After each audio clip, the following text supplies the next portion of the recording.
And one of the examples that we've just done recently, and we're working through that process now, is a change in the GRT administration and collection of GRT on contractors. The Department of Revenue and Tax will now collect the GRT from the primes and not from the subcontractors. There was a time when, for a construction contract, for example, the prime contractor would only pay the GRT on the work that he did himself. Every portion of that contract that he subbed out to a subcontractor, revenue tax would have to collect that money from the subcontractor.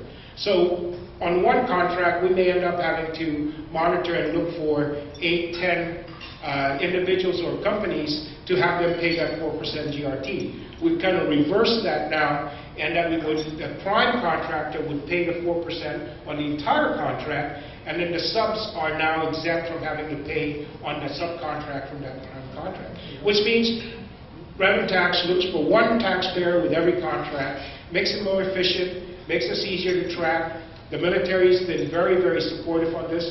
When I went to Washington last year, we discussed this with the contracting office out there. We've discussed this with the contracting officer here. We've had some meetings with the Guam Contractors Association. Very, very supportive of it. We just had our implementation meeting with the Department of Revenue and Tax about last week sometime. So it's moving forward. We're going to do this, and it should allow us also to capture those subcontracts for Guam work performed by off-island contractors. We believe that Guam needs to collect that money for contracts awarded for activity on Guam. And in the past, we've actually seen some of these prime contractors who subcontract with somebody off-island don't even pay that GRT. So this allows us to stop some of this leakage that we say, and would allow us to get our fair share of taxes on Guam activity. And again, we've really just talked with the different players involved in this, and we've had nothing but cooperation and commitment to this end. So the military's been very good on that. They're requiring that on their and informing their contractors of this change. So this is an example of one of the ways that we're working with it. It's something that we put into law, and we certainly hope that that we'll continue other initiatives to make Guam and the government of Guam more efficient. The other strategy we have in terms of our budget and our financial plan for the government of Guam is deficit reduction, of course.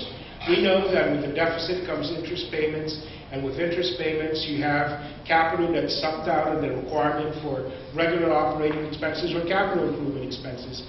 And so we've got to reduce the deficit. It's not something that only Guam's looking at, but the whole country's looking at. And if we don't resolve our deficit problem on a national level, we're going to see some drastic requirements for the cutback in government services and government programs. And so on Guam, we have the same perspective, and we're working on that. And one of the issues that we're pursuing, which we had through another meeting in Washington, is the unfunded liability of the Earned Income Tax Credit. The Earned Income Tax Credit is a credit that allows taxpayers to get a refund even though they have a net negative tax payment based upon their income level and the size of their family.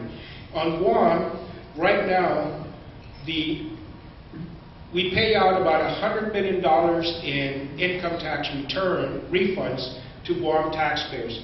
$40 million of that $100 million is attributable to the Earned Income Tax Credit. So that's really, and of course, that comes out of the local coffers. And what we're trying to work with the federal government is to get Guam reimbursed for that, like we get reimbursed for the additional child tax credit. And we've begun, once again, initiatives and meetings in Washington with the IRS on this. We're working with the Department of Revenue and Taxation. We've sent a letter to the Acting Director, John Camacho, to begin the process. We're actually looking at first going through the Advanced Earned Income Tax Credit.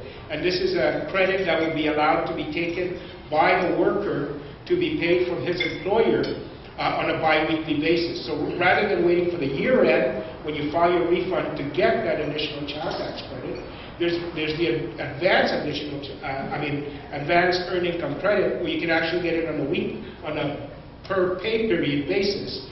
by the reduction in the payment of Social Security tax of the employer. So this is an initiative that we're working with as a long-term strategy. If we're able to do any kind of, make any kind of dent in this, this is money that will flow straight into the government of Guam coffers for use for either capital improvement projects, additional debt reduction, or operational resources for government services. And so these are, again, some of the initiatives that we're doing, some of the matters that we're dealing with from the Office of Finance and Budget. One of the initiatives that we passed this year, as you know, is the educational, financial, what is it? Supervisory Commission.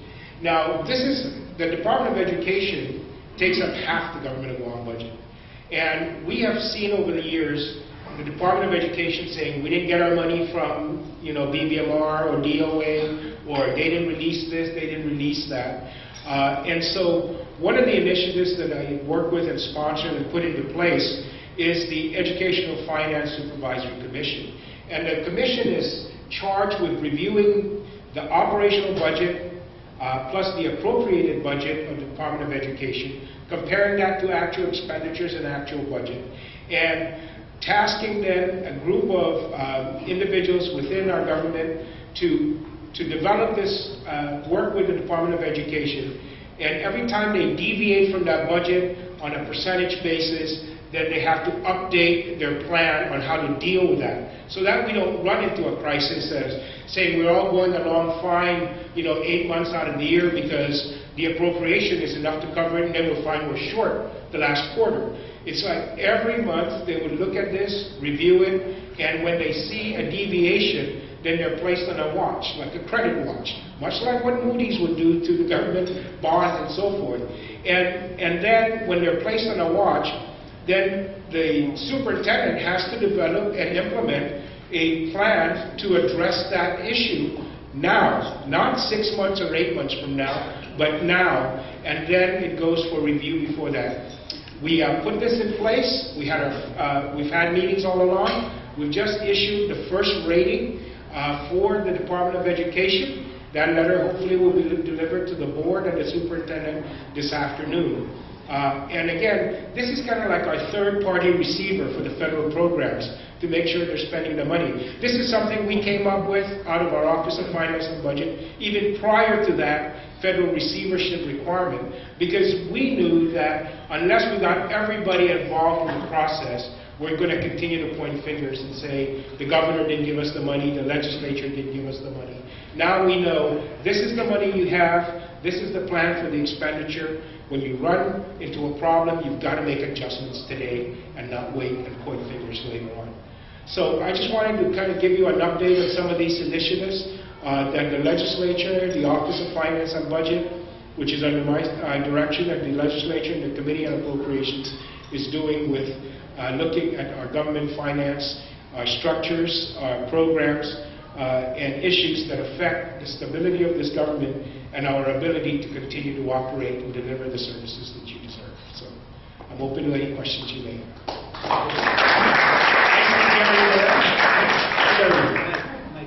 I probably got about 5 or 6 questions to keep this within a half hour. Okay. So that the other Rotarians can hear what you're saying. Okay. Well, okay, I'll go with the first one. When will the legislature fix rev and tax so that they actually have a functioning audit department, so that we get compliance around the island, so that you get the money into the coffers? What direction are you going in that? Well, one of the directions that we've done is we've actually authorized 26 new positions over the last 2 years. Over the last 2 budget cycles, the legislature has authorized 26 new positions for the Department of Revenue and Tax. The Department of Revenue and Tax came back and said, well, we've got the positions, but they're not competitive. So the legislature then authorized an increase in that salary structure for the compliance side.